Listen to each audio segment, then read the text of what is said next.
Bonjour à tous. Des sucres, vous en consommez tous les jours, et même parfois sans le savoir. Il y en a dans les biscuits, les bonbons, mais aussi dans les fruits, le lait, le pain et le maïs. Mais quelle différence y a-t-il entre les sucres et le sucre? À quoi sert réellement le sucre? Et que devient-il une fois qu'il se trouve dans votre corps? Partons ensemble à l'intérieur du corps humain pour voir ce qui s'y passe.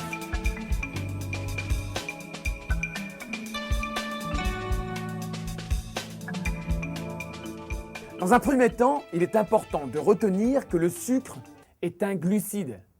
Les glucides, ce sont des molécules organiques formées avec des atomes d'oxygène, d'hydrogène et de carbone. Il en existe deux sortes, les glucides simples et les glucides complexes.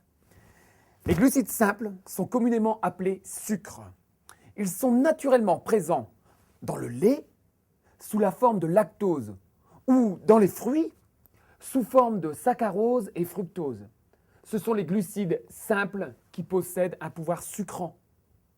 Et c'est notamment pour cette raison qu'ils sont utilisés dans les produits sucrés, comme les confitures ou encore les compotes. Quant aux glucides complexes, ils sont présents dans les céréales ou les produits céréaliers, comme le pain par exemple. On les trouve aussi dans les tubercules et les légumineuses, comme les lentilles ou les haricots. L'amidon est le glucide complexe le plus répandu. Mais lorsqu'on évoque le sucre tel qu'on l'utilise au quotidien, on parle du saccharose.